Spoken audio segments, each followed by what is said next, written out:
Bonjour et bienvenue à ce vidéoclip sur la mise en pratique des normes de l'APA avec Microsoft Word 2010. C'est une mini-série de 3 vidéoclips qui vous aideront à produire vos projets pour la salle de classe au niveau collégial. Alors, nous avons 3 sections dans ce vidéoclip. Le premier, on va parler de la page de titre ou la page de garde. Ensuite, nous verrons l'entête et les pieds de page. Et finalement, nous verrons comment générer des tables de matière automatiquement pour vos projets. Alors, commençons avec la page titre. Comme vous pouvez voir dans l'exemple que j'ai présentement, nous avons des éléments de base que nous devons voir à l'intérieur d'une page titre. Alors, la première chose, il y a 7 éléments que vous devez avoir d'une page titre. La première chose, c'est le titre et l'entête de votre projet. Alors, le titre apparaît ici, la dynamique de groupe, et l'entête, c'est l'étude de cas. Ensuite, vous devez avoir l'auteur du travail. Alors, le nom de l'auteur. Alors, en autre mot, c'est vous. Ensuite, vous avez le nom de la personne à qui le travail est destiné, suivi du sigle du cours et le nom du cours. Et finalement, vous devez avoir le nom du département et du secteur que vous êtes dedans, et le nom de l'institution et finalement la date de la présentation. Alors, ces 3 éléments-là doivent être à l'intérieur de votre titre. Alors, comment on fait maintenant pour créer une page de garde qui suit ces normes-là? Eh bien, premièrement, je vais créer un nouveau document complètement pour insérer une nouvelle page de garde en allant dans mon menu rapide en haut ici et en cliquant sur le petit la feuille. Alors là, j'ai un nouveau document qui apparaît. Alors, si on va dans Insertion, page de garde, qui est en réalité les pages titres, vous allez voir qu'il y a plusieurs modèles. Malheureusement, il n'y a pas vraiment un de ces modèles-là qui suit les normes de l'APA. Donc, vous avez 2 choix. Soit que vous créez un nouveau modèle à partir des normes de l'APA, ou que vous choisissiez, exemple, un des modèles ici, et que vous l'adaptiez de sorte à suivre les normes APA. Alors, si je clique le modèle classique ici, et puis vous allez voir, il y a des détails qui manquent au niveau des éléments. On avait parlé de 7 éléments de base qui apparaissent dans votre document. Donc, j'en ai créé un déjà, j'ai modifié celui-ci qui était le mode classique, et vous voyez ici, je l'ai modifié pour suivre les normes. Alors, en haut, j'ai étude de cas, le titre. Ici, vous n'avez pas à vous en faire sur ce sous-titre de document-là. Peut-être que vous ne l'utilisez pas dans le projet présentement, mais peut-être à l'avenir, vous allez vouloir garder un sous-titre à ce titre-là. Alors, on le garde tout simplement pour le bien du modèle qu'on va créer. Vous avez à qui le projet a été présenté, le cycle du cours, le titre du cours, présenté par moi-même, Serge Huguet, Université Sainte-Anne, le nom du département et la date. Alors, les 16 éléments sont tous dans cette nouvelle page de garde ou page titre-là. Alors, pour me sauver, si vous voulez, un modèle, à l'avenir, je n'aurai pas besoin de créer une nouvelle page de garde ou une nouvelle page titre à chaque fois. Je pourrais toujours utiliser celle-ci que je viens juste de créer si je me crée un modèle à partir de ceci. Alors, je sélectionne ma page titre au complet et puis je vais à Insertion, page de garde. Vous avez en bas ici, enregistrer la sélection dans la galerie des pages de garde. Alors, si je clique là-dessus, je vais y donner un nom, modèle, projet, et je sauvegarde en cliquant OK. Alors, à partir de maintenant, vous allez voir que le modèle projet apparaît maintenant dans mes pages de garde. Donc, on peut à l'avenir toujours utiliser ce modèle-là pour suivre les normes de l'APA. Alors ça, c'est la première étape dans ce vidéo ici, qui est de créer la page titre. Passons maintenant aux en-têtes et les pieds de page. Le style APA suggère de faire suivre l'en-tête sur toutes les pages du document. Donc, il y a quelques façons d'entrer dans l'en-tête de page. Premièrement, vous pouvez double-cliquer en haut complètement de la page, même en dehors du texte, où apparaît l'en-tête d'habitude. Alors, en double-cliquant, vous pouvez voir que vous êtes maintenant dans l'en-tête de cette page-là, ou des pages de tout le document.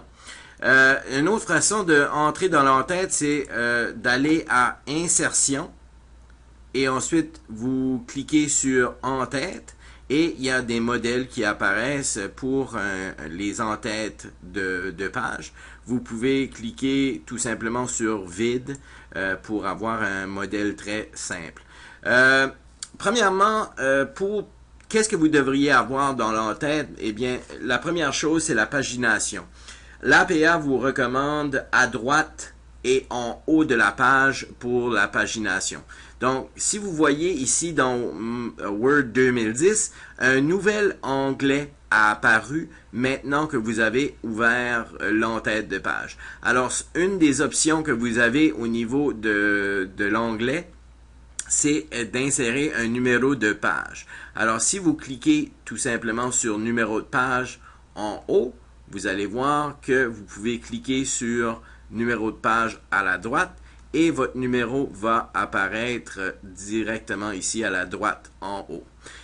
Deuxièmement, il est intéressant et suggéré de placer le titre du document en haut de la page. Alors, si je double-clique ici à gauche, vous pouvez placer à la gauche étude de cas et le titre du document qui est la dynamique de groupe. Alors, si je ferme l'en-tête maintenant, vous voyez que dans l'en-tête de chaque page, vous allez voir apparaître étude de cas, la dynamique de groupe et le titre de la page en haut. Alors, c'est ça pour l'en-tête du document en utilisant Microsoft Word. Alors, poursuivons avec la dernière partie de ce vidéo-là, qui est de créer des tables de matière avec Word 2010. Premièrement, vous devez comprendre qu'il y a à l'intérieur de Word 2010 quelque chose qui s'appelle les styles. Les styles sont utilisés pour identifier les différents titres que l'on a à l'intérieur d'un document et pour standardiser un peu tout le texte qu'il y a à l'intérieur d'un document. Donc, si on regarde dans l'onglet Accueil, et dans l'onglet Accueil, il y a un groupe qui s'appelle les styles. Alors, ici, vous pouvez voir les différents styles qui apparaissent.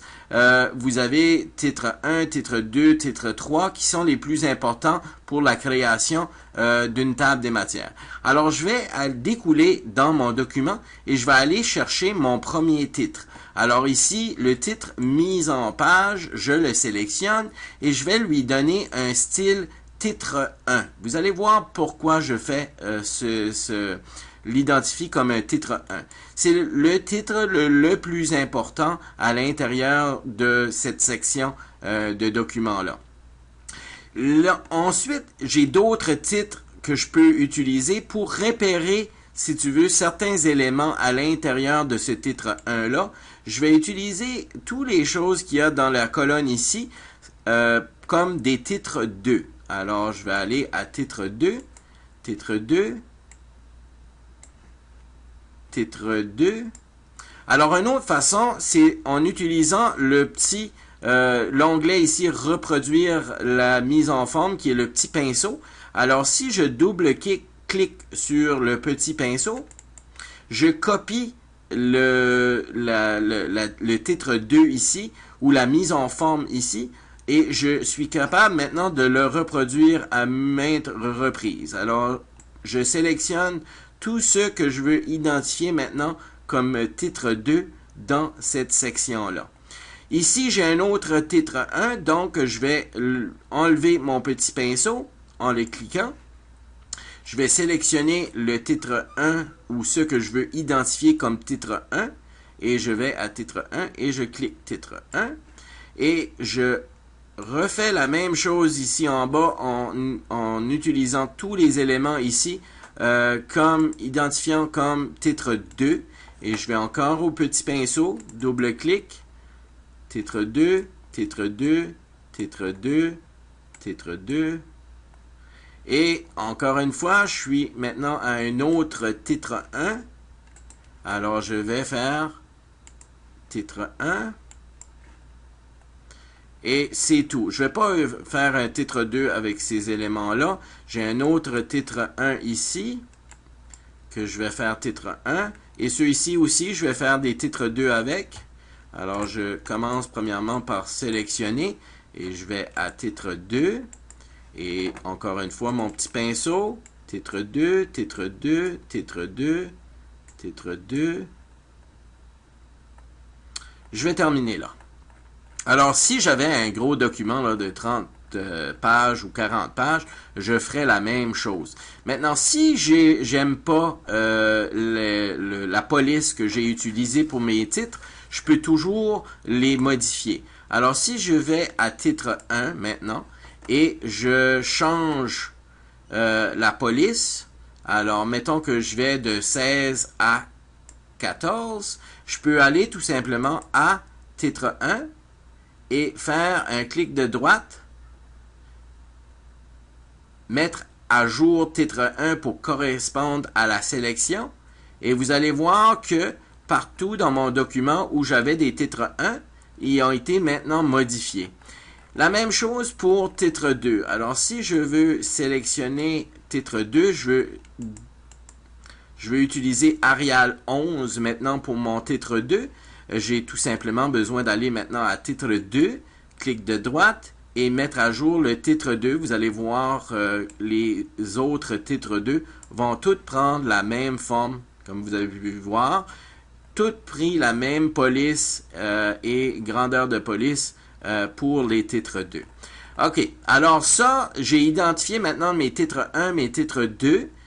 Je vais maintenant faire une insertion de ma table de matière. Alors, pour faire un peu de place à ma table de matière, je vais faire un saut de page avec mon contenu ici. Alors, je vais aller à Insertion, saut de page. Et comme vous pouvez voir, j'ai maintenant une page complètement vide pour placer ma table de matière. L'onglet Références est l'endroit où on peut retrouver notre table des matières. Alors, c'est le premier bouton dans Références. Alors, si je vais à table des matières, vous allez voir trois styles automatiques ou trois modèles de table de matière. Alors, je vais choisir table de matière automatique 2.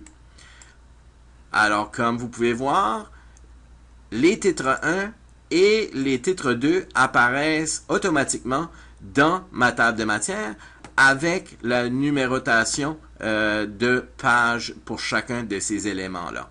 Maintenant, si je vais changer, exemple, je vais juste changer une page, un élément de page. Alors, si vous voyez, adaptation française de l'APA apparaît sur ma page 6 présentement. Alors, si je fais un saut de page pour changer l'adaptation française de l'APA de la page 6 à la page 7, alors j'ajoute une page tout simplement ici, vous pouvez voir que l'adaptation du français de l'APA apparaît maintenant sur la page 7 de mon document.